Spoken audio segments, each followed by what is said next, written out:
On peut mettre les téléphones sur silencieux, en mode silencieux, s'il vous plaît.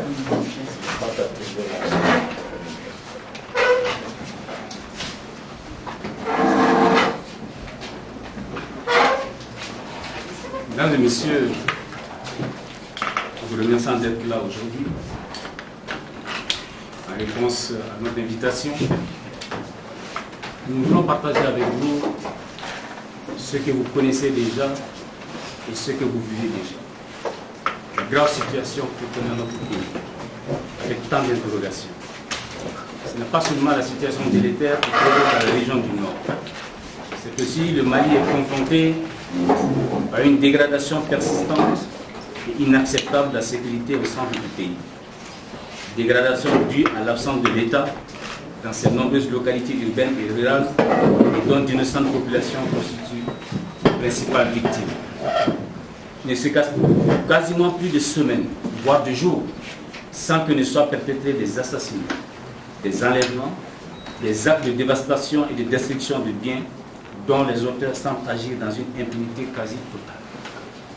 Des milices à caractère communautaire dont il apparaît qu'elles sont instrumentalisées par on ne sait qui, ni dans quel but, se livrent régulièrement à des exactions et à de graves violations des droits humains sur des populations civiles innocentes et désarmées dans un cycle infernal de vengeance meurtrière.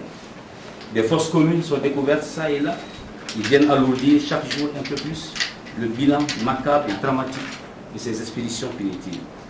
Plus grave, le gouvernement vient de reconnaître que des éléments des forces armées nationales sont impliqués dans certains cas d'exécution sommaire de citoyens maliens. Mesdames et messieurs, cette situation, aussi inacceptable qu'inquiétante, interpelle la responsabilité première du gouvernement à qui notre Constitution a confié l'obligation d'assurer à tous les citoyens maliens la sécurité à laquelle ils ont droit partout sur l'étendue du territoire national.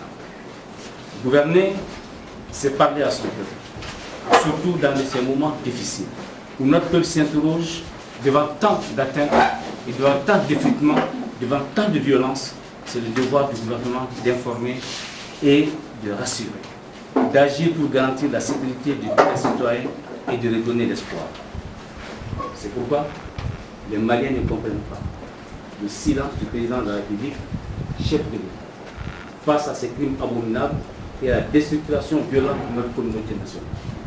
Les Maliens sont outrés d'entendre le Premier ministre considérer et déclarer que les massacres du 12 de nos compatriotes dans les conditions que l'on sait est un incident.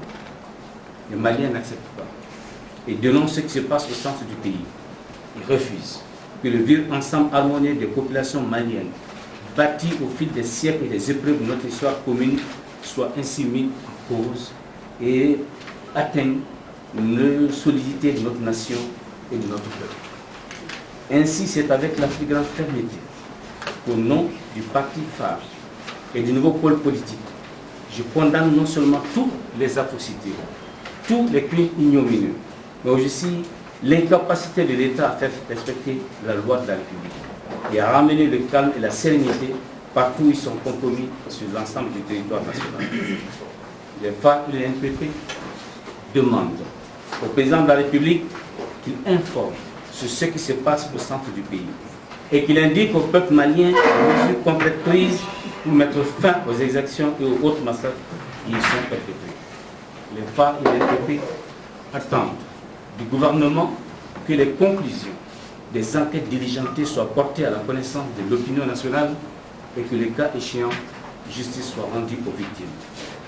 Le gouvernement doit marquer très fermement, je dis bien très fermement, son attachement au droit et à la dignité de tous nos compatriotes où qu'ils se trouvent, de réaffirmer partout la République, ciment de toutes les communautés.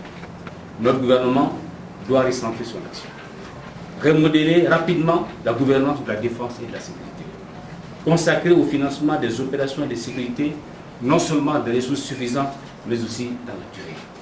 Les forces de sécurité, de gendarmerie, garde nationale et de police doivent se déployer pour à la fois permettre les opérations de relèvement, donc d'administratifs, sociaux, le retour et l'effectivité de l'administration en étroite coopération avec les autorités traditionnelles et les populations.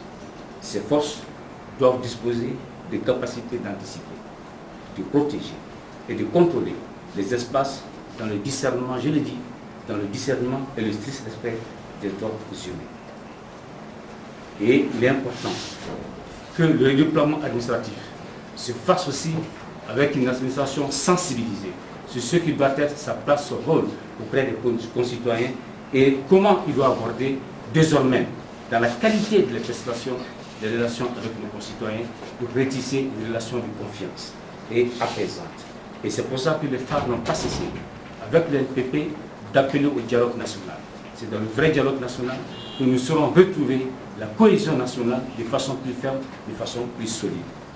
Et à cet égard, je le dis et je le répète, les tracasseries, tout ce qui s'est fait avec l'administration sur le terrain, la qualité de l'État qui s'exprime par là, c'est que l'État est quelque part une cause. Et de cause, l'État doit devenir la solution.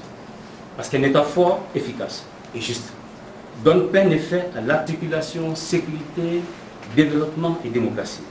Cet État saura construire une réponse nationale globale et durable au lien avec une capacité régionale et un partenariat stratégique confiant. Voilà, mesdames et messieurs, les enjeux de la prochaine échéance présidentielle. Élection qui doit se dérouler dans des conditions acceptables de transparence et de participation. L'expression démocratique, source de légitimité et de stabilité, constitue le socle de la paix à venir et du redressement de notre pays. Dans ce cadre, nous défendrons une vision, un programme de redressement de notre pays à travers une campagne de proximité humaine et digne en relation avec le drame que nous vivons, la gravité de la situation, mais aussi en relation avec l'immense confiance qui nous habite, dans l'espoir également de redressement de notre pays. Voilà en quelques mots ce que je souhaite dire, et je ne saurais me retirer sans dire au nom des femmes et du NPP et à mon nom personnel, aux familles de toutes les victimes, condoléances les plus aimées. Vive la République, vive notre pays uni et prospère.